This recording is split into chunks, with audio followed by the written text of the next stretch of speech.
कांग्रेस के 6 पूर्व विधायक और 3 निर्दलीय विधायक आज भारतीय जनता पार्टी में शामिल हुए हैं। हमारे साथ पूर्व मुख्यमंत्री जयराम ठाकुर हैं, क्योंकि अब हिमाचल की राजनीति में सबसे बड़ा प्रश्न जो है जयराम जी अब यही उठ रहा है। लोग पूछ रहे हैं तमाम कि अब प्रदेश की राजनीति में आगे क्या होने वाला है। देखिए, प्रदेश की राजनीति में जो हालात बने हैं उसमें एक बात तो आप मान करके चलिए कि हिमाचल प्रदेश में कांग्रेस की राहें और मुश्किल होंगी और लोकसभा के चुनाव के साथ अगर सभी विधानसभा की ये चुनाव हो जाते हैं तो केंद्र में नरेंद्र मोदी जी प्रधानमंत्री बनेंगी, भाजपा की सरकार बनेगी और हिमाचल प्रदेश में कांग्रेस की सरकार जाएगी, भाजपा की सरकार बनेगी। यानी कि वर्तमान में हिमाचल प्रदेश में जो कांग्रेस की सरकार है उसके पास बहुमत नहीं है। आप कल्पना कर सकते हैं कि बजट को पारित करने के लिए विपक्ष के 15 विधायकों को सस्पेंड करना पड़ा, तब जाकर के बजट पारित हुआ है। और इस तरह की चीजों को देखते हुए 9 विधायक आज अपने पद से त्याग पत्र देने के साथ, जिसमें 3 निर्दलीय जिन्होंने त्याग पत्र दिया और 6 कांग्रेस के विधायक जिन्होंने राज्यसभा में वोट कांग्रेस पार्टी के पोलिंग बूथ पर बैठा हुआ जो एजेंट था उसको दिखा करके दिया कि हम अब जा रहे हैं। जाने की वजह भी बता दी, इसलिए जा रहे हैं कि 15 महीने से जलालत का दौर हम सहन करते रहे और ऐसे हालात में अब हमारे पास इसके सिवाय कोई और विकल्प नहीं है। तो सीधी सी बात है कि कांग्रेस पार्टी हिमाचल प्रदेश में अब सत्ता में रहने का कोई नैतिक अधिकार नहीं रखती है।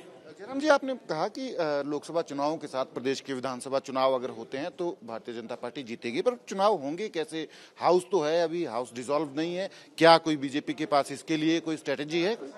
देखिए, 6 विधानसभा के लिए तो उपचुनाव घोषित हो चुके हैं। जो हिमाचल प्रदेश के लिए लोकसभा के लिए 7वें चरण का चुनाव होगा और इसके अतिरिक्त 3 निर्दलीय विधायकों ने भी अपने पद से त्यागपत्र अध्यक्ष महोदय को सौंप दिया है। इसके अलावा जब उपचुनाव होगा 9 सीटों पर, तो 9 सीटों पर जब चुनाव होगा, जब परिणाम आएगा, जीत भाजपा की होगी और भाजपा की जीत होगी तो सीधी सी बात, सरकार हिमाचल प्रदेश की जो है वो बदल जाएगी, कांग्रेस की नहीं होगी, भाजपा की होगी। 9 सीटों के साथ भी कैसे होगा? वो 34 वाला ही आंकड़ा जो है वो आंकड़ा हो जाएगा, आप चिंता मत करिए। पहले भी यही प्रश्न पत्रकार पूछते थे हमें कि कैसे होगा, जैसे पहले हुआ वैसे होगा।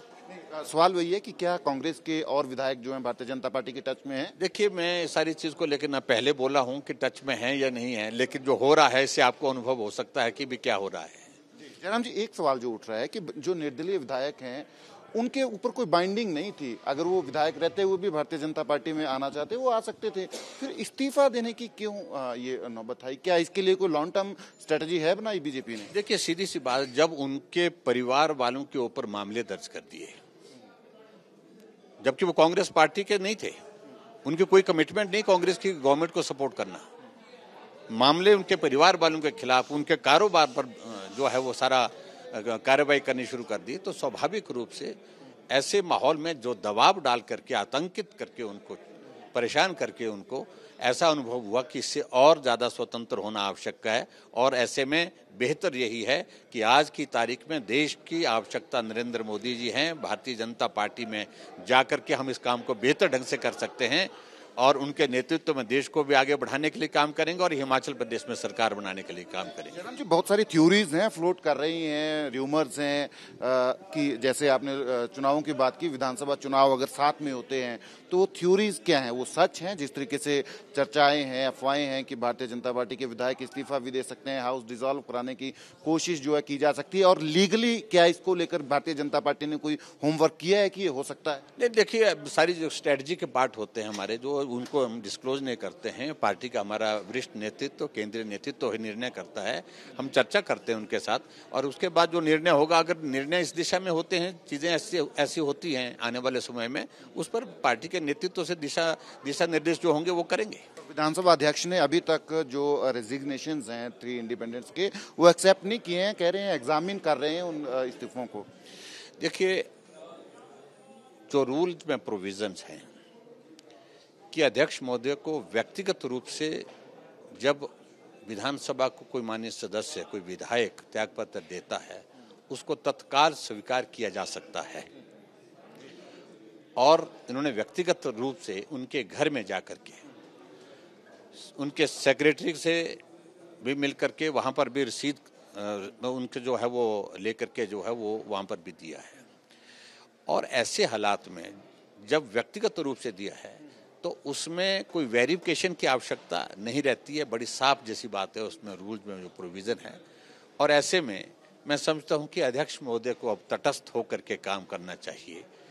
बहुत हो गया, और नियमों के साथ चलें, कानून के साथ चलें, जो व्यवस्थाएं हैं उनका सम्मान करें, पालन करें तो अच्छा रहेगा। अंतिम प्रश्न है जयराम जी, 9 उपचुनाव होंगे, 3 का अगर इस्तीफा मंजूर होता है तो क्या ये मान के चलें कि ये जो 9 के 9 हैं वही भारतीय जनता पार्टी के प्रत्याशी होंगे उपचुनाव में?